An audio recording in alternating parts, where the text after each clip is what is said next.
하나님 감사합니다. 오늘도 주님을 사모하는 마음, 또 주님을 우리 마음속에 담는 마음으로 이렇게 함께 모여 주님께 예배를 드립니다. 예배하는 시간이 우리 삶 가운데 가장 귀하고 가장 값진 시간이 될 수 있게 허락해 주시옵고, 또 말씀을 들을 적에 그 듣는 말씀이 우리 삶을 지배하여 우리 삶을 인도할 수 있는 능력 있는 말씀이 될 수 있게 허락해 주시옵소서. 그래야 우리가 죽으나 사나 주님과 함께하고 주님을 영광되게 하고 주님이 우리 삶을 인도하도록 허용하여 함께 걸어가는, 주님과 동행하는 삶을 살 수 있도록 주님 인도하여 주시옵소서. 우리가 주님과 함께 동행하는 것 외에 우리에게 더 기쁜 일이 무엇이며 더 우리를 안전하게 하는 것이 무엇인가를 다시 한번 깨달을 수 있는 귀한 시간 될 수 있게 허락해 주시옵소서. 감사하며 예수님 이름 받들어 기도드렸사옵나이다. 아멘. 로마서 1장 25절 말씀입니다. 이는 저희가 하나님의 진리를 거짓 것으로 바꾸어 피조물을 조물주보다 더 경배하고 섬김이라. 주는 곧 영원히 찬송할 이시르다. 아멘. 그러니까 지난주에 24절과 25절을 제가 좀 말씀을 드렸지만, 25절 1장에서 우리가 많은 것을 하고 나면은 그 다음부터는 조금 빨리 나갈 수도 있습니다.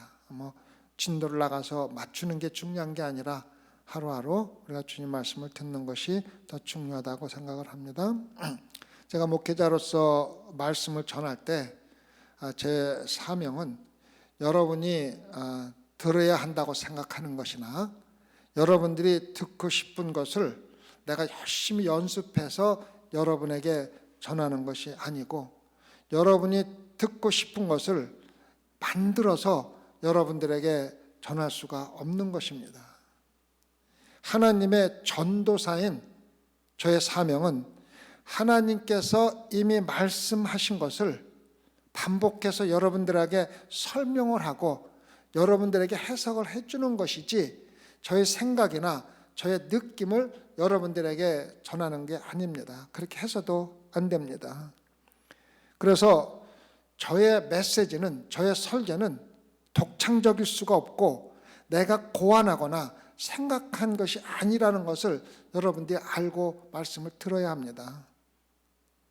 하나님의 말씀 안에 들어있는 하나님이 우리에게 전하고자 하는 그 메시지만을 들어야지, 제가 인간적인 생각이나 또 아니면 여러분들의 감정을 좀 더 격발시키기 위해서 만들어내는 어떠한 그러한 생각이나 어떠한 개인적인 것을 갖다가 넣어서 전할 수 없다는 것입니다.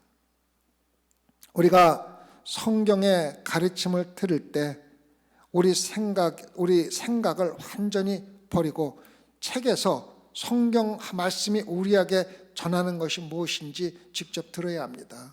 그래서 제가 여러분들에게 설명하려고 하는 모든 노력이 실질적으로 여러분에게 하나님 말씀이 무엇인지를 하나님께 직접 들을 수 있는 그러한 기회를 주는 것이 굉장히 중요하다는 것입니다. 그래서 우리가 설교를 들을 때나 하나님의 말씀을 더할 때 우리의 생각과 듣는 사람도 자신의 생각과 편견을 가지고 하나님의 말씀을 들어서는 안 된다는 것입니다. 우리가 말씀을 듣는 것은 우리의 삶 속에서 우리의 생각과 우리의 편견을 가지고 살아가는 그것을 깨트리고 하나님의 생각과 하나님의 삶으로 근본적으로 바꾸어 주기 위해서 여러분과 저에게 도전하는 것이 바로 하나님의 말씀입니다. 그래서 어떤 면에서는 성경책이 여러분들이 살아가면서 읽을 수 있는 모든 책보다 정말로 충격적인 책일 수가 있습니다. 그리고 여러분들이 읽는 책 중에서 여러분들이 읽고 순종할 때 그 보상이 우리에게 돌아오는 것이 상상할 수 없을 정도로 가장 큰 책이 바로 성경책이기도 합니다. 그래서 존 스타트 목사님은 자기가 쓴 책인 하나님에 관한 10가지 거짓말이라는 책에서 다음같이 우리에게 도전을 하고 있습니다. 성경을 읽을 적에 우리가 어떤 생각을 가지고 읽어야 하는지를 잘 이야기해주고 있습니다. 하나님의 말씀으로부터 천둥 소리가 아니라 우리의 생각을 반영하고 어떠한 것을 이미 기대하는 마음을 정하고 하나님의 말씀을 대한다면은 우리는 하나님의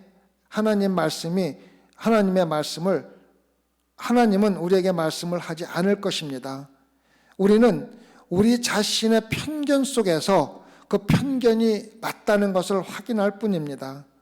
우리는 하나님의 말씀이 우리를 직접적으로 대면하고 우리의 편안함을 방해할 수도 있고 우리의 안일함을 깨트릴 수도 있고 우리 생각과 행동을 완전히 지배하도록 허용하면서 하나님의 말씀을 읽어야 한다고 우리에게 도전하고 있습니다. 그래서 여러분이 하나님의 말씀을 대할 때 나의 삶과 나의 행동을 하나님께서 바꾸도록 허용하겠다는 생각과 마음을 가지고 성경을 읽지 않고 그냥 읽는다면은 그 성경 말씀이 우리에게 지식으로 되고 우리의 지식으로 쌓이게 되면은 그 쌓인 지식이 우리의 신앙적인 자만만을 불러일으킬 수가 있다고 우리에게 경고를 해주고 있습니다. 여러분과 제가 성경을 읽을 적에 내가 읽는 성경 말씀이 내 삶을 말씀대로 바꾸어 나가고 내 삶이 적용하며 살도록 하나님의 말씀에 허용하겠다는 생각을 가지고 하나님의 말씀을 반드시 읽어야 한다고 우리에게 이야기해 주고 있습니다. 그래서 많은 사람들이 나는 성경을 몇 독을 했습니다. 나는 성경을 매일 몇 장씩 읽습니다. 이렇게 이야기를 하지만은 실질적으로 그 사람들의 삶 속에서 아무런 변화나 생각의 변화가 없는 것을 볼 적에 그 사람들이 성경 말씀을 대하고 읽을 적에 성경 말씀이 내 삶을 변화시키려고 할 적에 그것을 허용하겠다는 마음을 가지고 읽지 않았기 때문이라는 것입니다. 그래서 사도 바울은 로마서 1장에서 정말로 성경 말씀을 천둥소리, 번개소리와 같은 무서운 그러한 말씀으로 듣도록 우리에게 가르쳐주고 있기 때문에 제가 1장에서 벌써 몇 달 동안 제가 공부를 여러분과 함께 하고 있는 것입니다. 우리가 성경 말씀을 읽을 적에 성경 말씀이 내 삶을 지배하도록 허용하지 않는 이유는 거기에 대한 책임을 지고 싶지 않기 때문에 그렇습니다. 우리가 하나님의 거룩하심과 하나님의 창조와 하나님의 모든 권위를 부인하는 첫 번째 이유는 우리가 그것을 인정하게 되면은 말씀이 나에게 주는 거기에 대한 삶의 책임이 있기 때문에 삶의 책임을 지고 싶지 않기 때문이라는 것입니다. 다시 말하면은 하나님의 존재를 인정하지 않고 진심으로 하나님을 믿지 않는 이유는 내가 믿고 싶은 것을 믿을 수 없게 만들고 말씀이 내가 믿고 싶은 대로 믿지 못하게 만든다는 것입니다. 그리고 내가 원하는 대로 살고 행동하고 생각하도록 못하게 하기 때문에 그러한 것을 피하기 위해서 하나님의 말씀을 피하고 그것을 진심으로 받아들이지 않는다는 것입니다. 하나님을 인정한다는 것은 하나님을 두려워한다는 것입니다.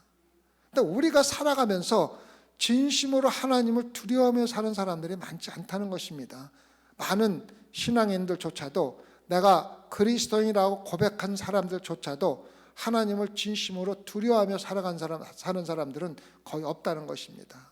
쉽게 말하면은 제가 살아가면서 여러분들이 보고 사람들이 보는 앞에서는 거룩하게 살려고 노력합니다.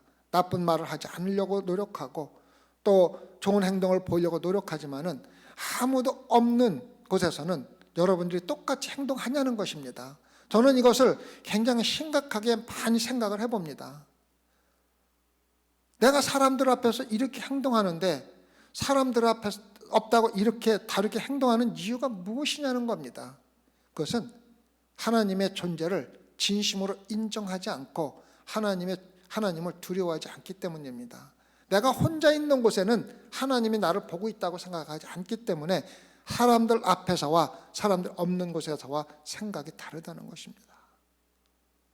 그건 저뿐만이 아니라 여러분들도 그러한 것을 느낄 때가 많을 것입니다. 어느 누구가 아무도 없고 정말로 아무도 없다고 생각하는 것과 사람이 있는 것을 똑같이 행동하는 사람들이 몇 명이나 되냐는 것을 우리가 생각해 보자는 것입니다. 그래서 사도 바울은 우리에게 도전을 합니다. 정말로 너희들이 하나님을 인정하고 하나님을 하나님으로 인정한다면은 하나님을 두려워하는 마음으로 하나님의 심판을 마음에 두고 살으라고 우리에게 이야기해 주고 있습니다. 그래서 로마서 1장 18절에서 23절에서 사도 바울은 우리에게 정말로 천둥소리와 같은 그러한 말씀을 전하고 있는 것입니다.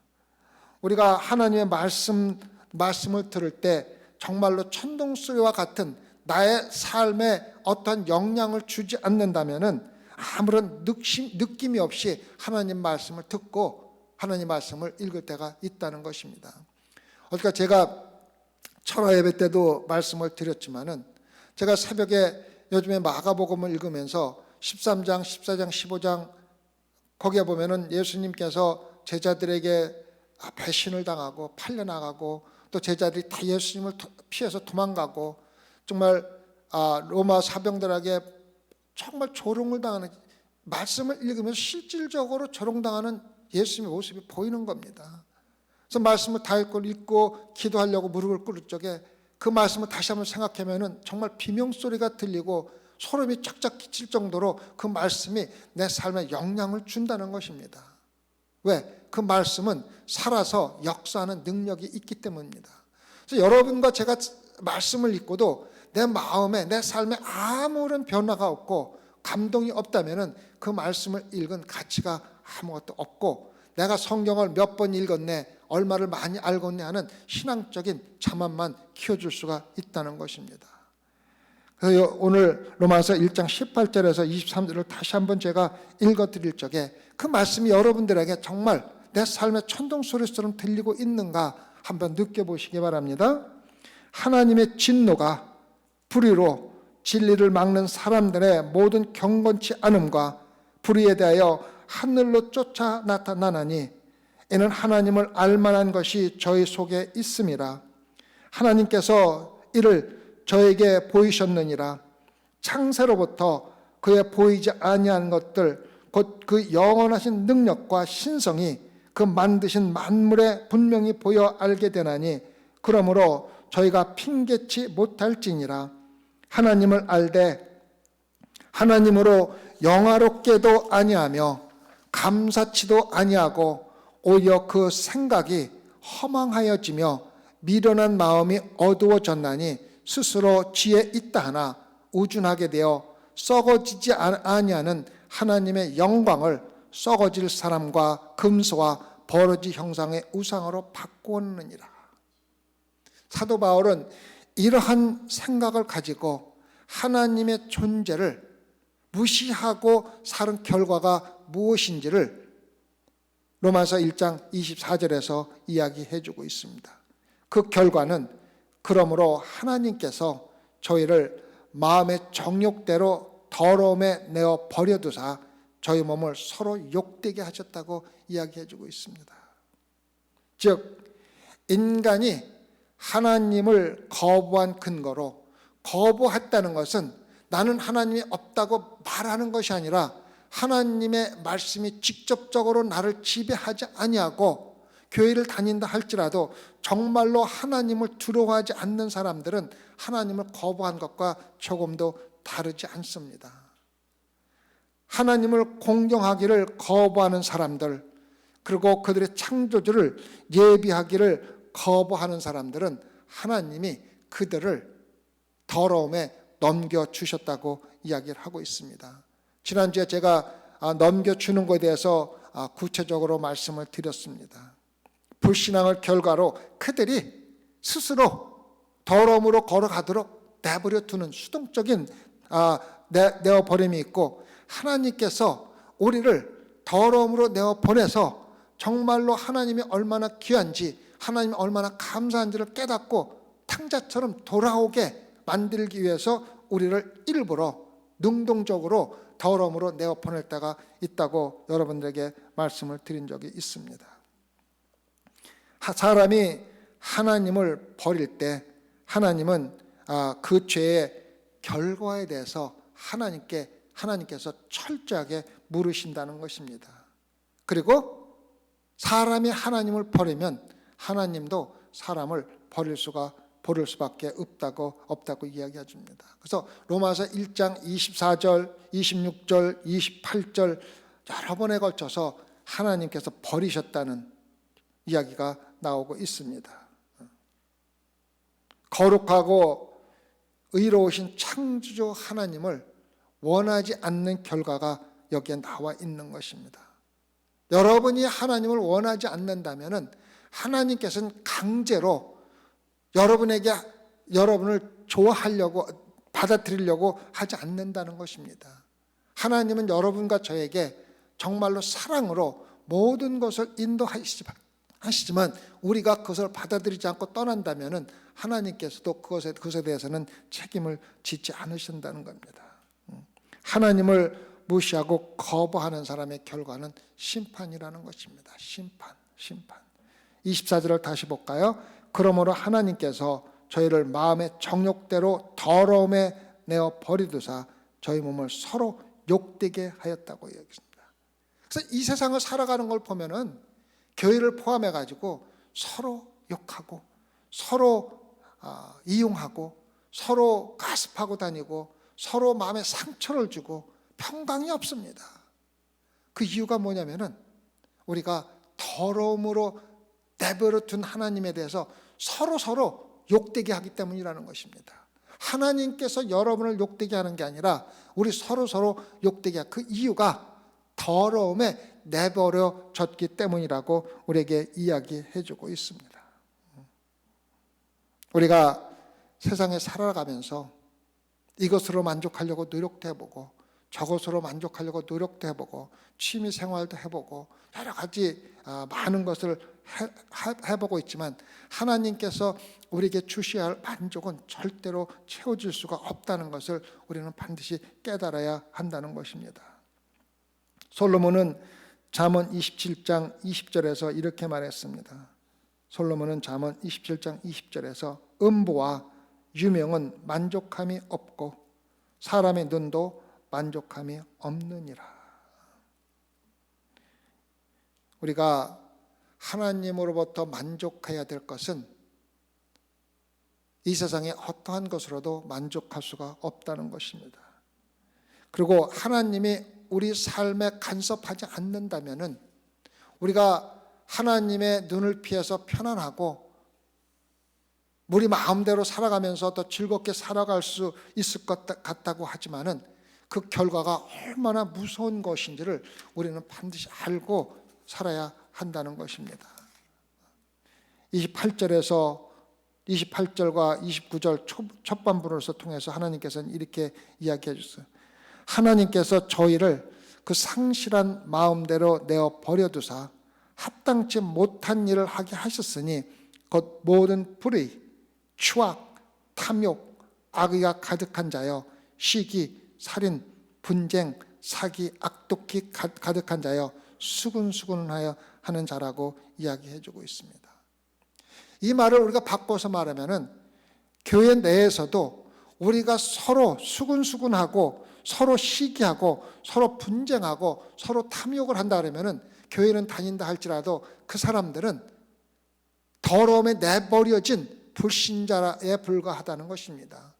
여러분의 몸은 교회라는 건물, 교회 성전 안에 있다 할지라도 실질적으로는 하나님께서 내버려둔 불신자이기 때문에 서로 시기하고 분쟁하고 서로 악독이 가득 차고 수군수군하고 다른 사람 이야기를 다른 사람에게 하고 다닌다는 것입니다.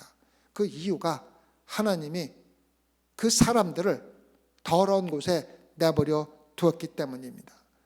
더러운 곳에 내버려지는 이유는 하나님을 경배하지 아니하고 천지를 창조하신 하나님을 하나님으로 진심으로 인정하지 않고 하나님을 두려워하지 않기 때문이라는 것을 우리가 알아야 한다는 것입니다.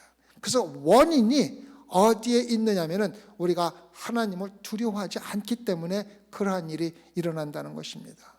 그래서 하나님을 두려워하지 않는 사람들은 불신자입니다. 더 따질 것도 없습니다.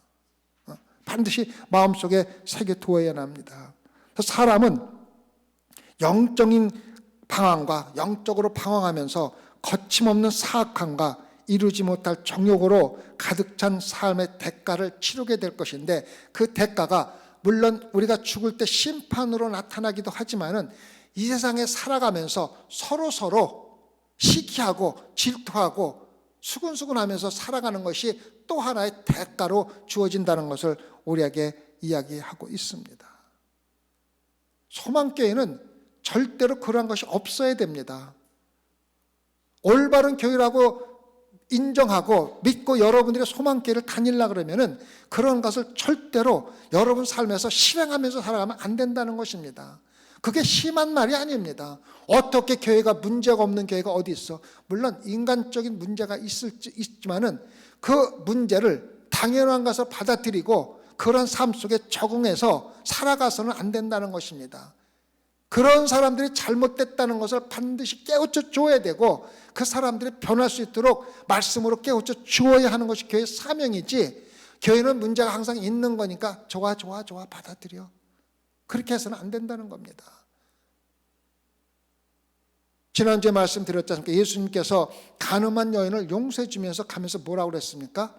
다시는 똑같은 죄를 짓지 말라고 했어요. 예수님께서도 잘못한 사람은 죄를 용서해 주는 것이 뿐만 아니라 그 사람의 죄가 다시 반복되는 것을 원하지 않는다는 것입니다. 교회에서 죄 짓는 사람을 용서해 주고 사랑으로 받아들여 줄 수 있지만 그것이 반복해서 이루어질 때는 하나님께서도 버리신 것 같이 교회에서도 그러한 사람을 버릴 수가 있다는 것을 우리가 알아야 됩니다. 교회가 어떻게 그렇게 사람을 냉정하게 사람을 버려? 그건 교회가 버리는 게 아니면 누가 버리는 겁니까? 하나님께서 버리는 거예요. 하나님께서 내버려 두는 거예요. 더러운 곳에 가서 살으라고 내버려 두는 거예요. 깨끗한 곳에 살 수가 없다는 것입니다. 깨끗한 곳에 살 수 있는 사람들은 하나님과 함께하는 사람들 뿐입니다. 그래서 하나님께 멀리 떨어진 사람은 어디로 가는 겁니까? 돼지 우리로 가는 거예요. 탕자가 아버지를 떠나서 간 곳이 어디입니까? 바로 돼지 우리예요. 결국 궁극적으로 가는 건 돼지 우리예요. 거기서 나의 더러움을 보는 거예요. 그리고 하나님, 나를 받아만 주십시오. 이렇게 더러운 사람을 받아만 주십시오 하고 다시 하나님께 오게 만드는 것이 교회이지, 다 받아서 간음도 좋고 뭐도 좋고 마음대로 욕하고 다니도 좋고 싸움박들도 좋고 다 좋다고 받아들이는 게 교회가 아니라는 것을 마음속에 새겨둬야 합니다. 적어도 소망교회는 그렇게 해서는 안 된다는 것입니다. 그렇게 하기 위해서는 여러분과 저가 먼저 그러한 삶 속을 벗어나야 되는데, 우리를 벗어나게 하는 것은 하나님을 붙드는 것 외에는 아무것도 없어요. 우리 뜻대로 우리 생각대로는 안 됩니다. 어저께도 말씀드렸지만 성도들은 우리의 성품을 개발해야 됩니다. 저도 어저께 고백을 했지 않습니까? 제가 화를 잘 내는 것도 성품을 개발해서 많이 수정을 하려고 노력합니다. 내가 화를 내는데 나를 화나게 만드는 사람을 나무라는 겁니다. 네가 나가 화나게 만들지 않았으면 내가 화낼 이유가 없지. 그것이 문제가 아니라는 것입니다. 나를 화나게 만드는 게 문제가 아니라 나를 화나게 만든다 할지라도 내가 참을 수 있는 성품을 개발하는 게 성도들이지, 나를 화나게 한다고 내가 화를 내면은 세상 사람들과 다를 게 뭐가 있느냐는 겁니까? 그래서 우리 성도들은 예수 그리스도의 성품을 끊임없이 개발해라는 것이 이렇게 말씀을 드렸지 않습니까? 마음에 새겨두십시오. 소망교회는 절대적으로 하나님을 붙들고 있는 성도들이 모인 곳이며 그 안에는 수군거림이나 서로 시기하는 거나 질투하는 것이 절대로 있어서는 안 된다는 것을 마음에 새겨둬야 합니다. 그런 사람이 있다면 말씀을 가르쳐서 또다시는 그러한 일을 하지 않도록 반드시 훈육해야 되고, 그 훈육을 받아들이지 않는다면 마침내 교회를 떠난다 할지라도 우리가 할 수 있는 일은 아무것도 없습니다. 뭐 소망께 사랑이 있느니 없느니 뭐 사람을 어떻게 하는, 그건 다 쓸데없는 세상적인 가십에 불과한 거예요. 두려워할 거 없습니다. 그래서 여러분들이 먼저 변해야 되고 소망께 들어오는 사람들이 함께 변해야 되고, 그래서 소망교회가 세상과는 구별된 분별된 삶을 살지 않는다면 소망교회 명목은 아무것도 없다는 것을 마음속에 새겨두고 여러분이 먼저 여러분의 예수 그리스도 성품을 닮아가는 신앙생활을 하시기를 진심으로 부탁을 드리겠습니다. 그래서 로마서 1장 25절 첫 부분을 보면은 그들은 하나님의 진리를 거짓 것으로 바꿔 놓았기 때문이라고 얘기합니다. 하나님의 진리를 거짓 것으로. 그것이 누가 그런 짓을 하는 사람입니까? 사단이에요. 사단은 진리를 거짓 것으로 만드는 게 사명입니다. 그래서 사람들을 혼돈케 하는 것이 사단의 역할입니다. 그게 어디에 나옵니까? 창세기. 죄가 들어온 게 뭡니까? 사단이 하나님의 말씀 진리를 거짓 것으로 만들어서 사람이 미혹하여 거짓 말씀에 따르도록 한 것이 바로 이 세상에 죄가 들어온 원인입니다. 그래서 사단은 진리를 거짓 것으로 바꿔 놓았는데, 여러분과 제가 진리를 깨닫지 못하고 거짓 것으로 바꿔놓은 것을 따르게 되면은 우리는 아담과 똑같은 죄의 삶을 살 수밖에 없다는 것을 우리가 알아야 합니다. 그래서 요즘에도 믿는 사람들을 공격하는 가장 큰 무기가 뭐냐면은 진리를 거짓 것으로 바꿔서 마치 진리인 것처럼 받아들일 수 있도록 만드는 게 바로 요즘에도 사단들이 여러분과 저에게 하는 그 모든 것들입니다. 그래서 사단이 지금 거짓으로 진리를 대체하려고 하는 그러한 것을 우리가 몇 가지를 함께 나눠보도록 하겠습니다. 첫 번째 거짓말은 하나님의 진리가 상대적이라는 것입니다.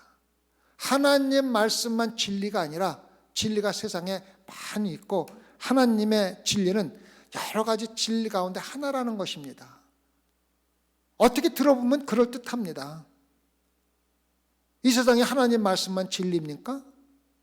아니라고 믿는 사람이 얼마나 많습니까? 여러분들 마음속에는 어떻습니까? 하나님 말씀만 진리입니까? 아니면 또 다른 진리가 있습니까? 근데 사단은 우리에게 그렇게 얘기를 한다는 것입니다. 어떻게 하나님 말씀만 진리야? 이 세상의 진리가 얼마나 많은데, 그럴듯해서 그것을 받아들이게 된다는 것입니다. 그래서 지금도 하나님의 절대적인 진리를 받아들이지 않으면서 신앙생활 하는 사람들이 엄청나게 많습니다.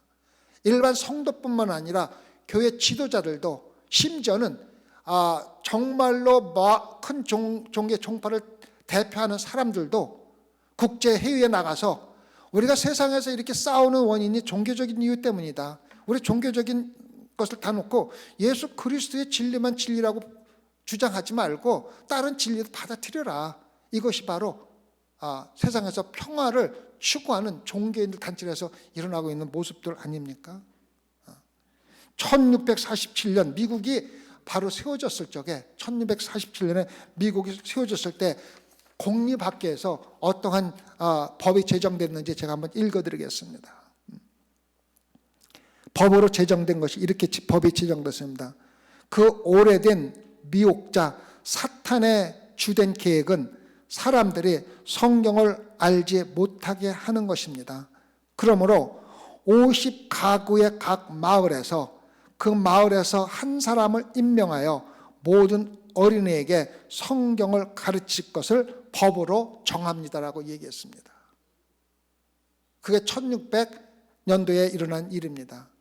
만약에 지금 어떤 곳에서 공립학교에서 성경을 가르치도록 법으로 정해서 아이들을 사탄의 거짓말에 속아 넘어가지 않도록 하기 위해서 법을 정한다는 걸 상상할 수가 있습니까? 말도 안 되는 얘기 아닙니까? 그래서 성경이 학교에서 사라지기 시작하고 아이들은 참된 진리를 떠나서 세상적인 진리를 추구하게 되고, 지금 살아가는 학생들의 삶 속에서는 혼란과 방황이 가득 차 있지 않습니까?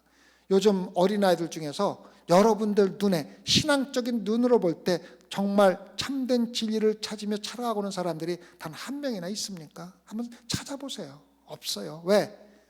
그들에게 참된 진리를 어렸을 때부터 가르치지 않았기 때문입니다. 그래서 부모된 여러분들은 자녀들에게, 또 손자들, 손녀들에게 참된 진리, 절대적인 진리를 가르치는 것이 그들이 확고한 신념을 가지고 살아가게 하는데 지름길입니다. 그 방법밖에 없습니다. 그 방법밖에 없습니다. 나이가 먹어 때가 늦으면은 그들은 여러분들이 가르치는 참된 진리의 말씀을 받아들일 수가 없습니다. 왜? 그들의 생각이 이미 편견으로 가득 차 있기 때문에 바꾸기가 힘들다는 것입니다. 자연스럽게 어렸을 적부터 하나님의 진리에 상대해야 되는 것입니다. 그렇게 진리를 상대적인 진리로 만든 결과가 뭐냐면은 구원은 보편적이라고 얘기하는 것입니다. 기독교뿐만 아니라 다른 종교도 평등하게 구원을 받을 수가 있다고 이야기를 하는 것입니다. 그래서 진리를 상대적으로 만드는 것은 종교를 상대적으로 만드는 것입니다. 고집하지 말라는 겁니다. 근데 우리가 알아야 될 것은 우리가 예수 그리스도만 구원이 있다고 하는 우리 고집이 아니에요. 우리가 아무리 고집한다 하더라도, 고집하지 않는다 할지라도 그 진리를 바꿀 수는 없는 거잖아요. 그죠? 그래서 진리인 거예요. 그래서 예수 그리스도만 구원이 있다는 것은 우리가 고집해서 세워지는 것이 아니라, 또 우리가 고집하지 않고 포기한다고 해서 그게 바뀌는 것이 아닌데도 사람들은 자기들 생각을 바꾸면은 진리가 바뀔 것이라고 생각하는 거예요. 잘못된 것이잖아요. 그래서 정치적으로 사람들 이야기하는 것입니다. 그래서 어떤 사람이 이렇게 이야기를 합니다. 자신이 옳다고 믿는 것은 괜찮지만 다른 사람이 틀렸다고 믿는 것은 옳지 않다는 것이, 이렇게 얘기하는 거예요. 기독교가 예수 그리스도만 통해서 구원받을 수 있다고 주장하는 것은 상관없지만은 다른 종교는 구원받을 수 없다고 이야기하지 말라는 겁니다. 다시 말하면 복음을 전하지 말라는 겁니다. 내버려 두라는 겁니다. 그들 나름대로 구원받게 내버려 두. 그럼 그거는 우리가 진리를 따르는 게 아니지 않습니까? 정말 어렵고 힘든 세상에 살아가고 있다는 것입니다. 그래서 종교 자체를 상대적으로 다 구원받을 수 있다고 말하는 것입니다. 참 하나님은 한 분뿐이라고 믿고 싶다면 그것은 여러분에게 적합할 것이지만 힌두교나 수백만 명의 신이 존재하고 믿는 사람들을 인정해서 그들수 구원받을 수 있다고 허락하라는 겁니다. 그 우리 허락한다고 됩니까? 하나님이 주관하시는 건데, 가장 큰 문제는 이겁니다. 모든 사람들이 천국이 있다는 것을 믿는 데는 전혀 문제가 없습니다. 문제는 뭐냐면은 많은 사람들이 지옥이 있다는 것을 믿지 않는다는 것입니다. 그래서 누구나 쉽게 선하게만 살아도 천국에 갈 수 있다고 믿으며 살아가, 대부분 사람이 그렇게 믿고 있는 겁니다. 그래서 사람이 조금 선하면은, 좀 착한 일을 하면 쟤는 천국에 갈 거야, 이렇게 이야기하지 않습니까? 그것이 바로 사탄이 여러분과 저에게 주는 거짓말이라는 것입니다. 거짓말. 예수 그리스도의 십자가의 보혈의 피 외에는 구원이 없다는 것을 우리는 잘 알고 있지 않습니까? 어떤 목사님이 비행기를 타고 가고 있는데 옆에 앉은 여인의 십자가를 가진 목걸이를 차고 있습니다. 그래서 이 목사님 생각에는 이분이 그리스도인이라는 생각을 가지고 참 우리에게는 참 놀라운 구세주가 있지 않습니까? 라고 대화를 시작합니다. 그런데 이 여인이 깜짝 놀라면서 눈을 동그랗게 뜨고 이렇게 이야기를 합니다. 나는 당신처럼 십자가를 그렇게 생각하지 않습니다. 내 십자가 아래에는 유대인의 별인 다윗이 있고 그 아래에 힌두교의 상징인 장신구가 있음을 보여주었습니다. 그녀는 사람들이 다양한 방식으로 하나님을 찾는 것을 알게 됐고 기독교는 하나님께로 가는 하나의 또 다른 길일 뿐입니다라고 이야기를 합니다. 십자가를 목에 찬 사람이 다 기독교인이 아니라는 것입니다. 그 사람이 생각하는 십자가는 여러분과 제가 생각하는 십자가와 전혀 다른, 십자가가 구원으로 가는 또 다른 하나의 길일 뿐이지 반드시 십자가를 통해서만 천국에 갈 수 있다고 믿지 않는 사람들도 십자가를 공경히 차고 다닌다는 것입니다. 그리고 또 세상에는 영성이라는 단어가 참 많이 사용됩니다. 영성이라고 다 영성이라고 얘기합니다. 어떤 사람들은 앉아서 묵상하면서 나는 영적인 사람이라고 이야기합니다. 세상적인 영성과 기독교의 영성이 다른 것이 무엇인지 아십니까? 마음에 새겨두시기 바랍니다. 세상적인 영성은 헌신이 포함되어 있지 않은 나의 감정을 다스리는 것을 영성이라고, 세상적인 영성이라고 합니다. 우리가 믿는 기독교의 영성은 예수 그리스도의 십자가를 통한 영성이며 반드시 헌신과 우리의 데디케이션이 반드시 요구되는 그러한 영성이라는 것입니다. 그래서 여러분이 내가 영성이라고 생각하면서 예수 그리스도를 위해서 모든 목숨을 바쳐 헌신하지 않으면 그 영성은 세상적인 영성, 나를 그냥 편안하게 해주고 또 나를 평강으로 인도하는 묵상하는 사람의 영성과 조금도 다르지 않다는 것을 우리가 알 수가 있다는 것입니다. 인터넷 가보면 영성이라는 단어가 반발합니다. 모든 것에 영성이라는 단어를 붙입니다. 그래서 여러분들이 어떤 사람이 영성이라고 얘기할 때 조심해서 이야기를 하라는 겁니다. 그 사람이 정말 예수 그리스도의 헌신을 다짐한 사람의 영성인지 아니면 내 마음이 평안한 것을 추구하는 영성인지를 반드시 알고 영성이라는 단어를 이야기해라는 것입니다. 우리가 세상의 영성과 경쟁하는 것이 아니라는 것을 우리에게 이야기해 주고 있습니다. 요한복음 16장 14절에서는 나는 길이요 진리요 생명이요 나로 맘지 않고는 하나님께로 올 자가 없느니라. 이렇게 말씀하신 예수 그리스도의 말씀이 진리가 아니라면은 여러분과 저는 철저하게 속으면서 신앙생활을 하는 겁니다. 진리잖아요. 예수님이 직접 말씀하셨잖아요. 나는 길이요 진리요 생명이니 나로 맘지 않고는 아버지께로 올 자가 없다고 말씀하셨는데 이 진리를 여러분들이 믿는데 그 진리가 가짜라면 여러분과 저는 철저하게 속고 살고 있는 것이랍니다. 사도행전 4장 12절에서도 예수 그리스도를 전파하는 것에 대해서 이렇게 나와서 천하 사람 중에 구원을 받을 만한 다른 이름을 우리에게 주신 일이 없다고 얘기하지 않습니까? 예수 그리스도 외에 이 천하에서 구원받을 일이 없다고 생각합니다. 그런데 우리의 생각에 세계 평화는 우리가 또 다른 많은 사람들도 다 구원받을 수 있다는 걸 인정할 때 온다고 생각을 하는데 세상의 평강은 예수 그리스도 외에는 줄 사람이 없습니다. 여러분 종교가 세계 평화를 해치고 있다고요? 그거는 정말 잘못된 생각이에요. 아무리 종교가 통합된다 할지라도 인간에는 죄가 있기 때문에 평강은 있을 수가 없습니다. 그래서 예수 그리스도가 재림하는 날까지는요, 이 세상에 평강을 기대할 수도 없고 평강을 이루려고 노력할 필요도 없습니다. 그냥 예수 그리스도를 열심히 전하며 예수 그리스도를 믿는 사람 마음속에 평강이 생기면은 그런 사람이 늘어나면 늘어날수록 평강이 늘어나는 것 뿐이지 완전한 평강은 있을 수가 없다는 것입니다. 예수 그리스도 외에는 평강을 줄 수가 없기 때문입니다. 그 다음에 우리에게 로마서 1장 21절은 이렇게 이야기하고 있지 않습니까? 하나님을 알되 하나님을 영화롭게도 아니하며 감사치도 아니하고 오히려 그 생각이 허망하여지며 미련한 마음이 어두워졌나니. 조심해야 됩니다. 우리가 하나님을 알면서도 하나님을 영화롭게 하지 못하고 하나님께 감사하는 삶 살지도 못하면은 그 자체가 바로 허망한 삶이며 어둠의 삶입니다. 신앙생활하면서 순간순간 우리 하나님께 감사해야 됩니다. 그리고 우리가 무엇을 하든지 하나님께 영광 돌리는 삶 살아야 합니다. 그것이 바로 우리가 허망하고 어둠에 살지 않는 그런 삶을 사는 근거라는 것입니다. 그 다음에 사단이 또 우리에게 하는 거짓말 중에 하나는 심판이 없다는 것입니다. 심판.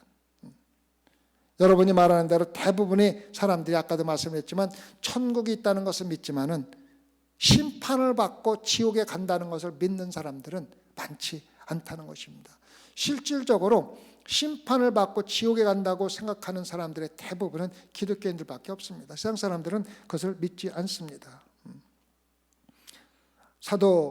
사도행전 17장 30절에서 31절까지 보면은 다음과 같은 이야기가 나와 있습니다.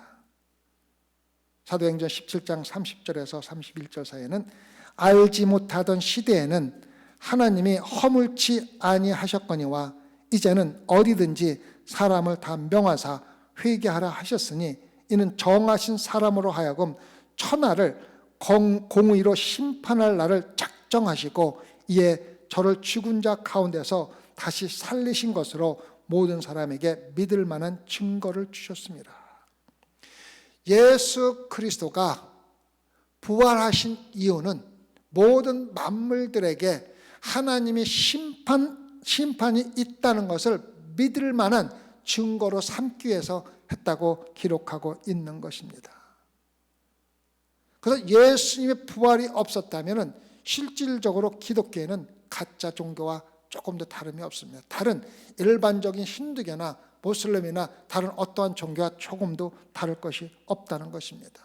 그래서 예수 그리스도가 부활하신 것이 바로 심판이 있다는 것을 여러분들에게 저에게 알려주는 증거로 이야기를 해주고 있습니다. 그 다음에 또 다른 사탄이 하는 거짓말은 사람이 진화해서 생겼다고 이야기를 하는 것입니다. 그리고 하나님께서 모든 만물을 다스리고 계시다는 것을 인정하지 않는 것을 갖다가 또 다른 거짓말입니다. 여러분과 저의 탄생은 어떠한 미생물에서 진화돼서 원숭이 단계를 거쳐서 사람이 된 것이 아니라 하나님께서 창조한, 인간으로 창조했다는 것을 믿는 것이 대단히 중요합니다. 그래서 하나님이 창조하셨다면 우리는 동물과 조금 더 다를 것이 없습니다. 왜? 조금 더 진화된 동물에 불과하기 때문입니다. 요한복음 1장 1절과 3절에서는 이렇게 기록되어 있지 않습니까? 요한복음 1장 1절과 3절에서 태초에 말씀이 계시니라. 이 말씀이 하나님과 함께 계셨으니 이 말씀은 곧 하나님이시라. 그러니까 태초에 하나님과 함께 계셨고 만물이 그로 말미암아 지은 바 되었으니 지은 것이 하나도 그가 없이는 된 것이 없느니라. 히브리서 1장 1절과 2절에서 똑같은 말씀을 합니다. 옛적에 선지자로부터 여러 부분과 여러 모양으로 우리 조상들에게 말씀하신 하나님이 이 모든 날 마지막에 아들로 우리에게 말씀하셨으니 이 아들을 만유의 후사로 세우시고 또 저로 말미암아 모든 세계를 지으셨느니라 이야기하고 있지 않습니까? 창세기 5장 1절과 2절에서도 이렇게 기록되어 있습니다. 창세기 5장 1절과 2절. 아담 자손의 계보가 이러하니라. 하나님이 사람을 창조하실 때에 하나님의 형상대로 지으시되 남자와 여자를 창조하셨고 그들이 창조되던 날에 하나님이 그들에게 복을 주시고 그들의 이름을 사람이라 일컬었더라. 마가복음 10장 6절에서도 마가복음 10장 6절에서 창조시로부터 저를 남자와 여자로 만드셨다고 이야기하고 있습니다. 그래서 진리는 사람이 어떠한 미생물로부터 진화된 것이 아니라 하나님께서 만드는 다른 어떠한 만물과 전혀 다른 인간으로 창조했다는 것을 우리에게 이야기해 주고 있습니다. 제가 왜 이런 말씀을 드리냐면 제가 학교 다닐 적에도 진화론을 배웠습니다. 미국에서도 옛날에는 처음 기독교인들이 이 나라를 세우고 기독교인의 정신을 가지고 다스려갈 때는 창조를 사람 학생들을 가르쳤지만 지금은 전부 다 진화론을 가르치고 있습니다.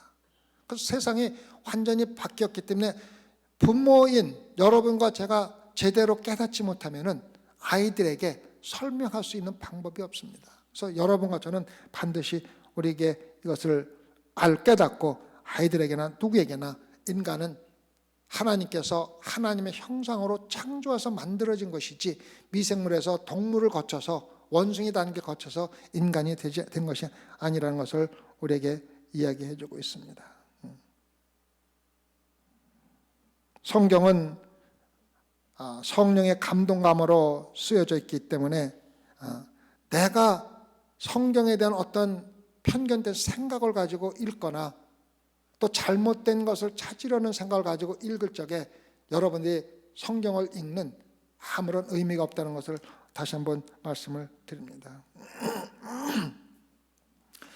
성경을 우리 생각과 우리 추측을 가지고 읽게 되면은 나와지는 결과가 두 가지 결과를 말씀드리고 설교를 마치고자 합니다.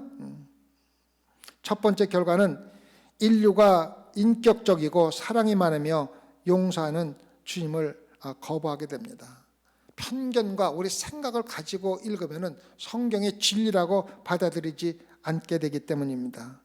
그래서 우리가 성경을 읽고 하나님을 믿으면서도 죄의 짐을 지고 있기 때문에 완전한 죄사함을 경험하지 못하고 있기 때문에 마음의 평화와 또 진정한 자유가 우리에게 없다는 것입니다. 아까도 말씀드렸지만은 우리가 진정한 평강과 자유를 얻을 수 있는 유일한 방법은 우리의 죄를 완전히 사함받았다는 확신이 있기 전에는 우리가 진정한 자유와 평강을 누릴 수가 없습니다. 그래서 예수 그리스도의 피로 구원의 확신을 갖는 것이 여러분과 저가 마음속에 평강을 얻고 진정하게 자유스러운 삶, 죄에서 자유로워서 살 수 있는 유일한 방법이라는 것을 우리가 알고 있어야만 합니다. 그래서 여러분이 어떠한 이유로 마음의 평강이 없고 죄에서 자유함을 얻지 못했다면 아직도 여러분은 진실되게 죄사함을 받은 그러한 경험을 하지 못했다는 증거가 될 수 있다는 것입니다. 그래서 그럴 때는 여러분 다시 한번 말씀을 통해서 다시 한번 내 죄를 진심으로 깨닫고 주님께 회개하고 주님의 제사함을 받고 마음의 평강과 자유함을 얻으라는 것을 우리에게 이야기해 주고 있습니다. 그 다음에 하나님을 예배하는 것을 다른 어떠한 것을 예배하는 것으로 대체를 한다는 것입니다. 우리가 신앙생활하면서 반드시 하나님을 예배해야 되는데 실질적으로는 다른 것을 예배하면서 살아가는 것입니다. 지난번에도 말씀드렸지만 인도에서는 소가 신입니다. 하나님입니다. 소가 약 2억 마리가 있다고 합니다. 그래서 소는 자유스럽게 돌아다니면서 사람들이 갖고 오는 채소밭에 들어가서 뜯어먹기도 하고 아무도 막을 사람이 없습니다. 막아서는 불법입니다. 길에서 찾기를 막아도 갈 사람이 없습니다.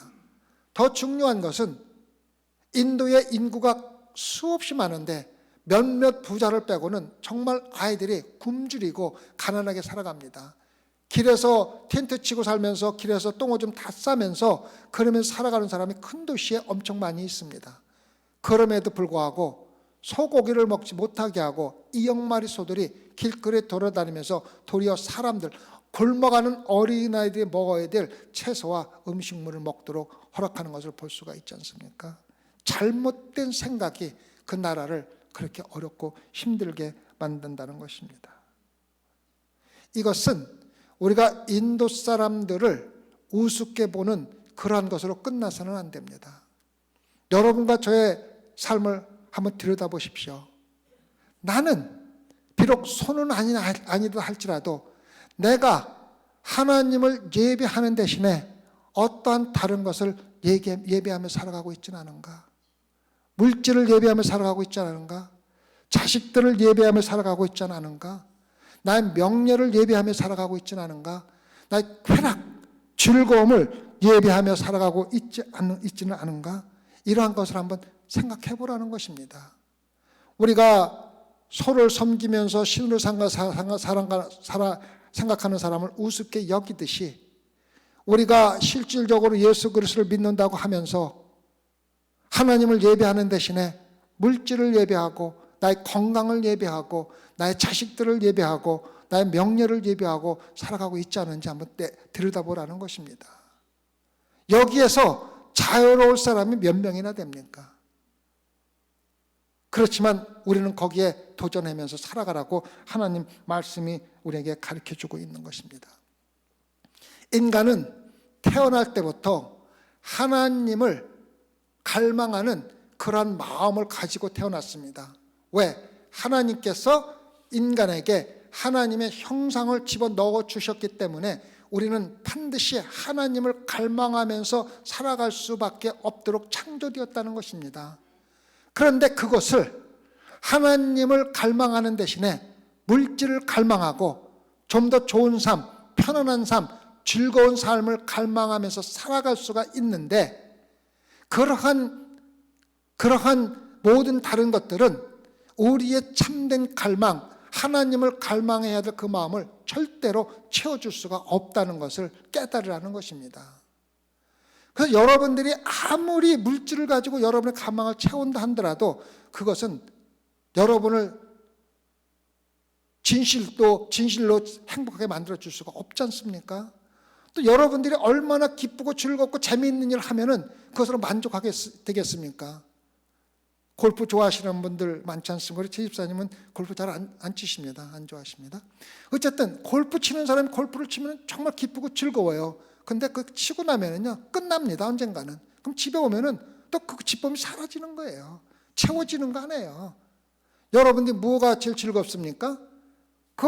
여러분들이 가장 즐겁게 하고 있는 일들은 제한되어 있습니다. 언젠간 끝나게 돼 있고, 그것이 끝나면은 여러분을 만족하려고 채우려고 했던 갈망은 절대로 채워줄 수가 없다는 것이에요. 왜? 그 자리에는 하나님으로 채워줄 수밖에 없는 것이 때문입니다.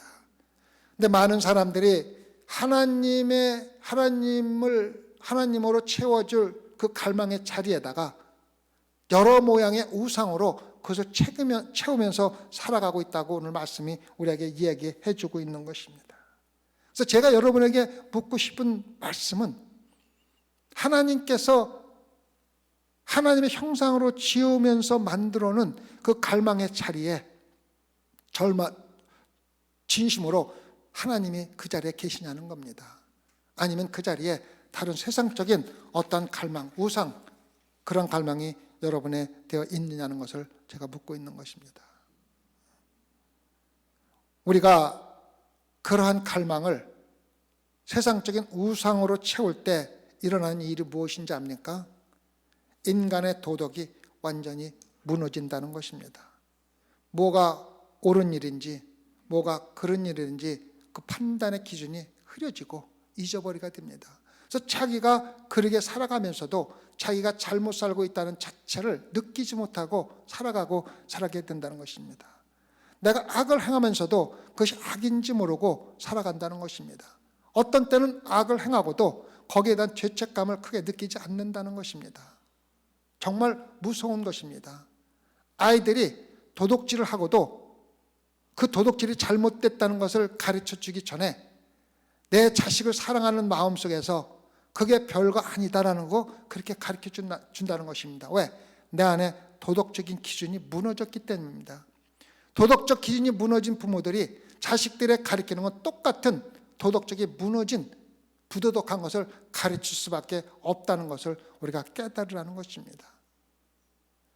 그래서 부모들이 자식들이 부도덕한 일을 할 적에 따끔하게 경고하고 그들이 그것을 다시 하지 않도록 가르치고 처벌하는 것은 우리 부모들이 해야 할 마땅한 일이라는 것을 우리가 반드시 알아야 된다는 것입니다.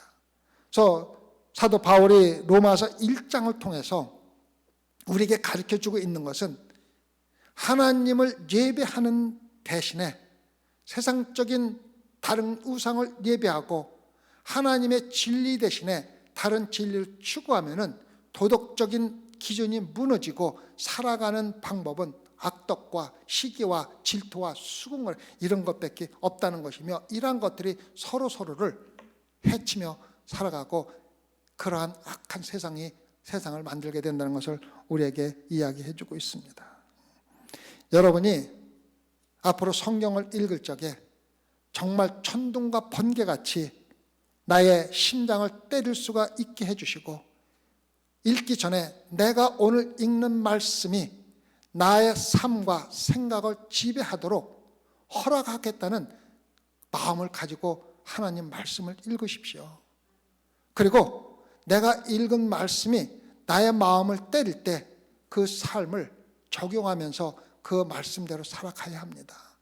그렇지 않으면 여러분들이 읽고 듣는 모든 말씀들이 여러분의 지혜로 쌓이게 되고, 그렇게 되면 신앙적인 자만으로 나는 성경을 많이 알고 있네, 나는 성경을 맺독했네, 나는 이러네 저러네 하면서 잘못된 신앙생활을 할 수가 있었다는 것입니다. 마지막으로 베드로후서 3장 3절에서 7절을 읽고 마치겠습니다. 베드로후서 3장 3절에서 7절입니다.